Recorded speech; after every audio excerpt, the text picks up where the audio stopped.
Parlons de cette histoire incroyable, de cette femme incroyable. Un jour, alors qu'ils avaient un enfant, donc Sulaym, Rumaysa et Abu Talha, cet enfant est tombé malade. Et Abu Talha avait mal, parce que vous savez très bien que quand votre enfant tombe malade, on a mal, on souffre comme il souffre, et peut-être encore plus la mère. Regardez la relation intense qu'il y a entre les parents et l'enfant, et particulièrement l'enfant et la mère. Et avec cela, donc Sulaym, Abu Talha prenaient soin de leur enfant très malade. Et Abu Talha avait l'habitude de rejoindre le prophète alayhi salatu wassalam pour les prières, après l'Isha, etc. Et un jour, alors que son enfant était très malade, donc Abu Talha est parti rejoindre le prophète sallallahu alayhi wa sallam. Et quand il est parti rejoindre le prophète sallallahu alayhi wa sallam, Sulaym était seule avec son enfant très malade à la maison et son enfant est décédé. Alors, qu'est-ce qu'elle a fait ? Elle a fait la toilette funéraire à son enfant. Elle lui a mis son linceul. Et elle l'a mis dans un endroit de la maison. Et elle a invoqué en sa faveur. Et elle a dit, Wallah, personne ne préviendra Abu Talha si ce n'est moi. Elle a voulu annoncer à Abu Talha la mort de cet enfant de sa propre bouche afin d'utiliser les mots adéquats, la manière adéquate afin que son propre mari qu'elle aimait, qu'elle chérissait, ressente le moins de douleur possible. Quel niveau! Radiyallahu anha wa ardaha. Son mari est rentré et il dit, comment va notre enfant? Et elle dit, il n'a jamais été aussi calme. Il n'a jamais été aussi calme. Elle n'a pas menti. Elle ne lui a pas dit tout de suite il est décédé. Non seulement elle a voulu lui dire de sa propre bouche, mais elle a voulu utiliser les meilleurs termes et le meilleur moment. Elle lui a préparé un bon repas. Elle s'est parée, comme une femme va se parer pour accueillir son époux, et elle s'est fait belle comme le mari doit se faire beau pour son épouse, et elle a fait avec son mari lors de cette nuit-là ce qu'un homme fait avec son épouse. Et ensuite, après que cela s'est passé, elle interpelle son mari.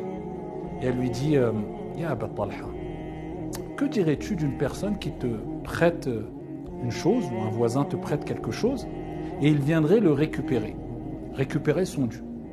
Je dirais, c'est normal, je lui redonnerai son dû. S'il me l'a prêté et il vient réclamer son dû, je lui redonne.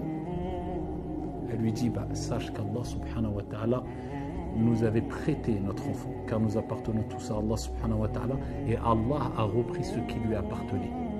Patiente et espère la récompense d'Allah. Ton enfant a rejoint Allah.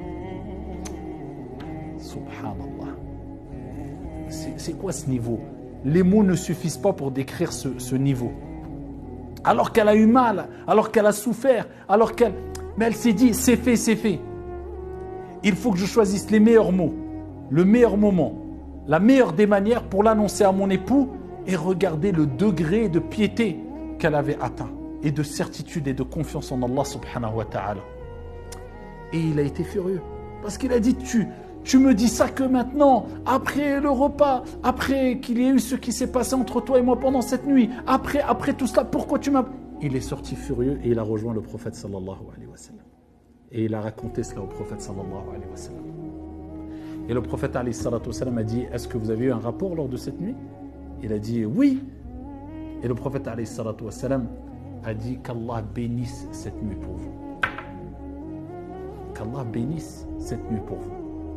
Et de ce rapport qui a eu lieu pendant cette nuit-là, après la bénédiction prophétique du prophète et envoyé Mohammed alayhi salatu wa sallam, ils ont eu un enfant qui s'appelait Abdullah. Et quand même, le jour où elle a accouché Sulaym de cet enfant qui était Abdullah, regardez, Allah leur a donné un autre enfant qui a marqué l'histoire aussi. Quand elle a accouché, eh bien, elle a dit, je ne l'allaiterai que lorsque vous l'apporterez au prophète alayhi salatu wa sallam. Pourquoi? Pour faire le technique. Le prophète alayhi salatu wa sallam, ils lui ont apporté cet enfant-là. Il a dit, elle a accouché. Et ils ont dit, oui, c'est Rumaysa, c'est Sulaym. Il a dit, apportez-le-moi. Il a pris une date, il a mélangé à sa salive, il a frotté délicatement son palais, et il voyait l'enfant qui n'arrêtait pas d'aspirer, de sucer.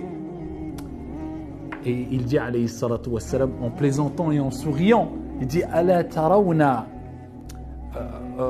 حب الأنصار للتمر. Ne voyez-vous pas l'amour des Ansar pour les dates en parlant du bébé? Et il a invoqué en sa faveur. Et il a rapporté que Abdullah a eu 9 enfants qui ont tous appris le Coran par cœur, et il fut parmi les illustres hommes qui ont marqué l'histoire, et il est mort martyr radiyallahu anhu wa arda.